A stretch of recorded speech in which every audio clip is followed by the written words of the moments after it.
Okay, so this is the fourth video now in the business ownership 5-part series. This video talks all about public limited companies, PLCs.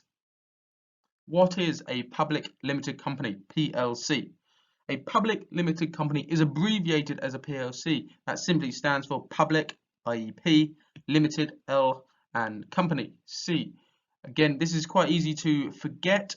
Just try to remember this one, PLC, and remember it as public limited company, and therefore the private limited company will always come easier as remembered as LTD.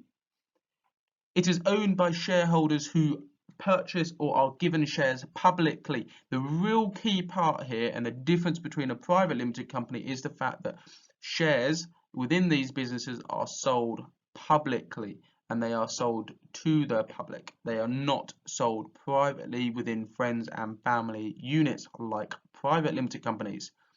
So therefore these shareholders use stock exchanges like the NYSE and the LSE. NYSE stands for New York Stock Exchange, as you can guess, it's in America.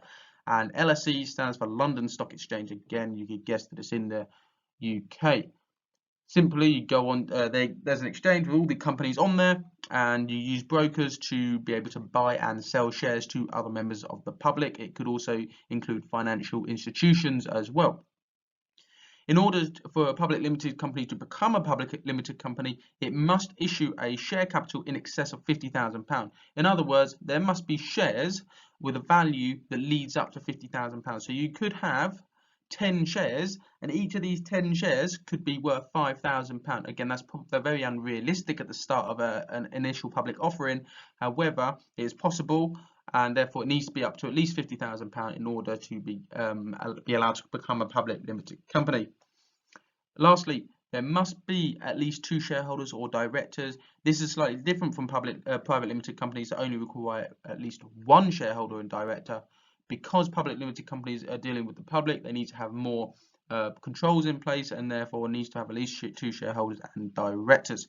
Lastly, on this that I haven't included this bullet point is that public limited companies are operating in the private sector.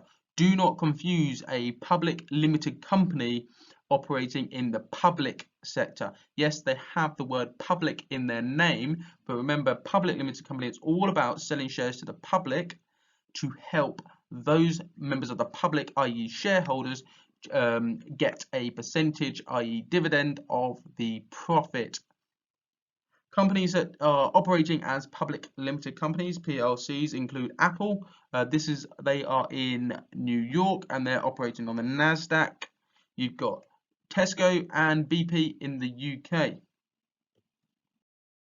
So what are the advantages of a public limited company? Well, capital can be raised easily. That's simply because capital is being raised via the stock exchanges. The public are exchanging shares very quickly between each other's hands on these stock exchanges. Therefore, capital can be raised very easily. Banks are willing to offer loans, and the reason they're willing to offer loans is because these businesses tend to be quite big, and also because they seem quite reliable. Shareholders have limited liability, that they're limited to the amount they invested. So for example, if you invested in Apple and you paid roughly $200 a share, and Apple then could not afford to pay their debts or could not afford to pay their lawsuits, then you are only liable for the £200 of that one share that you purchased or invested in. You would not be liable to sell your house. That's because you have, as a shareholder, limited liability. Go back to a previous video. If you're not sure what limited liability is, then come back to this one. Fourthly, there is cheap publicity. So any PLCs, think about Uber. Uber had an initial public offering a couple of months back, and they had a ton of publicity. That is all free publicity that attracts even more customers to these businesses, thus increasing their sales. Again, linking to this fifth point is it impresses customers. Customers like the idea of going to a PLC because they are large corporations. It looks cool, especially if you're a younger customer, particularly at school or college. You think it's quite cool to be associated with a PLC, especially if you're interested in business, because a lot of people nowadays think it's quite trendy, it's quite cool to be involved in that sort of thing. What are the disadvantages of a public limited company PLC? Well, there is a possibility of a takeover if an individual or group buys 51% of the shares. Now, again, let's think about this. There's a massive company, it's got 100% equals the full company. If you have 20% of the company, then yes, you have quite a large share in terms of voting power. However, you do not have the majority. If you had 51%, however, you would be able to take over this business because you have the majority. We will talk about takeovers later down the line, but just remember that takeovers could happen if somebody owns a majority of a public limited company, and it's easy because shares are sold on the stock exchanges. Secondly, it's complex to set up and costly, especially with the fact that £50,000 worth of share capital needs to be offered up front. Operations could become inefficient. The reason they could become inefficient is simply because they become very large organizations, and therefore it becomes quite difficult to manage.